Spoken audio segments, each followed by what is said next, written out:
나의 기쁨, 나의 소망, 주바라기 오정화입니다. 언제나 주님을 바라는 소망으로 얼굴에는 웃음이 가득, 마음에는 기쁨이 가득하면 좋겠습니다. 나는 누구일까? 나는 어떤 사람일까?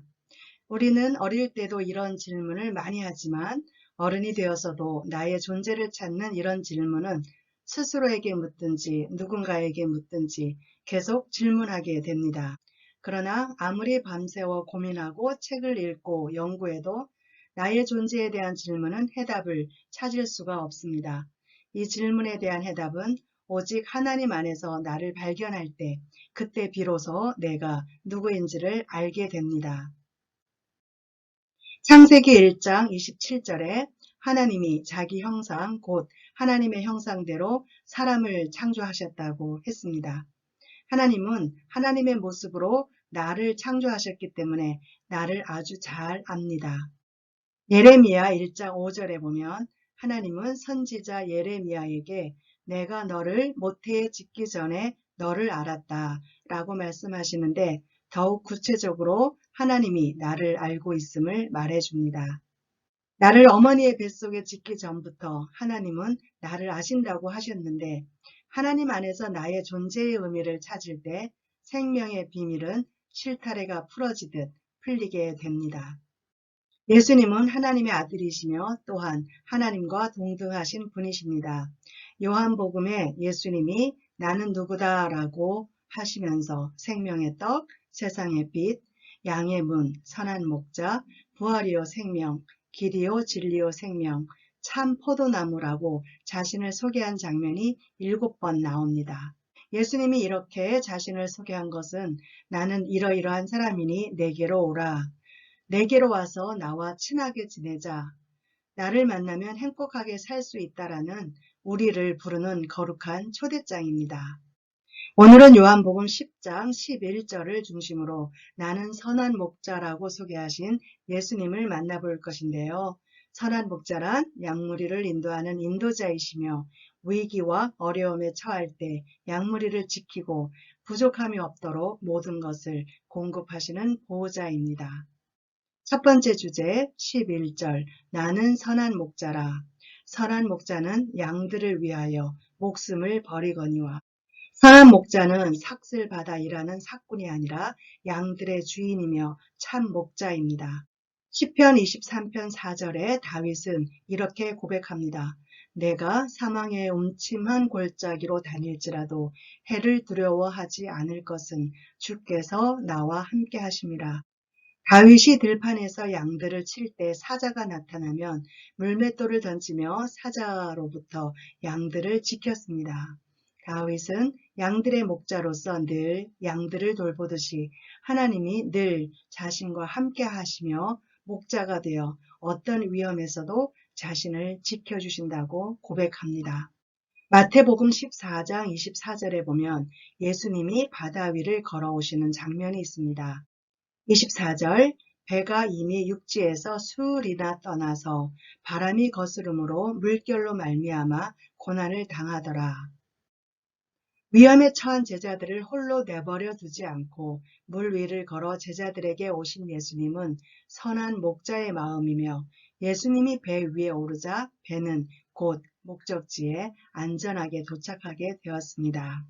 목숨을 버리면서까지 양들을 구하는 선한 목자는 우리를 구원하시기 위해 십자가 위에 목숨을 버리면서까지 우리를 사랑하신 예수님의 십자가 대속의 죽음을 의미합니다. 두 번째 주제, 삭군은 위험에 처하면 양들을 돌보지 않고 도망합니다. 양들의 주인이 아니고 삭슬 받고 일하기 때문에 그 품삯의 대가만큼만 일합니다. 위험에 처하면 자기 목숨을 구하기 위해 양들을 버리고 도망하는 것입니다. 12절 삭군은 목자가 아니요 양도 제 양이 아니라 이리가 오는 것을 보면 양을 버리고 달아나나니 이리가 양을 물어가고 또 해치느니라. 13절 달아나는 것은 그가 삭군인 까닭에 양을 돌보지 아니하고 자기 목숨을 구하기 위해 달아나는 것입니다. 삭군은 선한 목자의 반대 개념입니다. 평소에 모든 것이 괜찮을 때는 구분이 안 됩니다. 어려움과 위험에 처했을 때 어떻게 하는지를 보면 선한 목자인지 사꾼인지 알 수 있습니다. 세 번째 주제, 선한 목자는 양을 알고 사랑하십니다. 사랑한다는 것은 끝까지 책임진다는 말입니다. 15절, 아버지께서 나를 아시고 내가 아버지를 아는 것 같으니 나는 양을 위하여 목숨을 버리노라. 17절, 내가 내 목숨을 버리는 것은 그것을 내가 다시 얻기 위함이니 이로 말미암아 아버지께서 나를 사랑하시느니라. 사랑은 국경도 나이도 없다고 하지만 하나님의 사랑은 인간의 사랑과는 다릅니다. 아버지께서 우리를 너무도 사랑하셔서 죄와 사망 가운데 있는 우리를 불쌍히 여기시고 구원하시기 위해 독생자 예수님을 희생양으로 보내신 것입니다. 18절, 이를 내게서 빼앗는 자가 있는 것이 아니라 내가 스스로 버리노라. 나는 버릴 권세도 있고 다시 얻을 권세도 있으니 이 계명은 내 아버지에게서 받았노라. 예수님은 스스로 목숨을 버릴 권세도 있고 다시 얻을 권세도 있다고 하며 이 계명을 아버지에게서 받았다고 했습니다. 이 계명이란 사랑이라는 계명입니다. 예수님은 하나님이시기도 하지만 인간의 몸을 입고 이 땅에 오셨으므로 육체를 가진 인간의 몸으로 십자가 위에 죽는다는 것은 견디기 힘든 고통을 동반한 아픔이지만 예수님은 아버지께 받은 계명을 완성하기 위해 순종했습니다. 누가복음 22장 42절, 아버지여 만일 아버지의 뜻이거든 이 잔을 내게서 옮기시옵소서. 그러나 내 원대로 마시옵고 아버지의 원대로 되기를 원하나이다. 죽음을 앞둔 처절한 마음으로 마지막까지 아버지의 뜻을 구하여 기도하는 예수님의 사랑은 다음 말씀에서 더욱 뚜렷이 확인할 수 있습니다. 로마서 5장 8절, 우리가 아직 죄인 되었을 때에 그리스도께서 우리를 위하여 죽으심으로 하나님께서 우리에 대한 자기의 사랑을 확증하셨느니라. 우리를 구원하시기 위해 목숨을 버린 선한 목자는 예수님 한 분밖에 없습니다. 이 땅에 하나님의 뜻을 행하러 와서 목숨을 버리기까지 하나님께 순종하신 예수님만이 선한 목자, 참 목자이십니다. 내 옆에 누가 함께 하는가에 따라 우리의 삶이 달라집니다. 도둑이 내 옆에 있으면 도둑질을 배우게 되고 거짓말쟁이가 내 옆에 있으면 거짓말을 배우며 욕하고 저주하는 사람이 있으면 욕과 저주를 배우게 됩니다.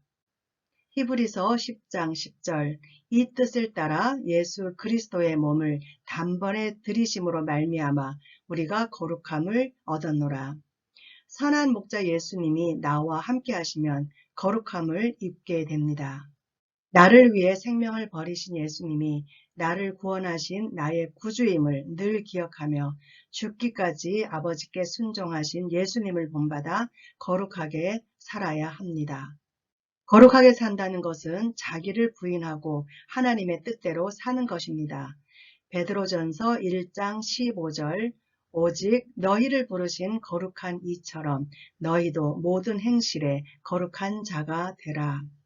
예수님을 본받아 서로 사랑하라 명하신 하나님의 새 계명을 지켜 선한 행실로 하나님께 영광 돌리며 하나님의 말씀과 기도로 거룩한 길 걷기를 주님의 이름으로 축원합니다.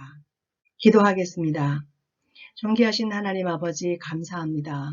선한 목자 예수님과의 만남을 통해 목숨을 버리면서까지 우리를 사랑하신 하나님의 사랑을 다시 한번 확인합니다. 마음속에 도둑이 들어와 어지러운 생각을 퍼뜨리는 줄도 모르고 제멋대로 고집부리고 세상과 타협하며 미움과 상처와 아픔을 끌어안고 용서하지 못하고 사랑하지 못하고 혼란스럽게 살아온 시간들을 회개합니다. 어지러운 세상과 악의 세력으로부터 항상 우리를 보호해 주시고 오직 주의 말씀과 기도로 경건에 이르기를 더욱 힘쓰며 우리의 손을 마주잡아 우리와 동행하시고 걸음마다 걸음마다 선한 길, 거룩한 길 걸을 수 있도록 우리 마음을 다스려 주세요. 예수님의 이름으로 기도드립니다. 아멘.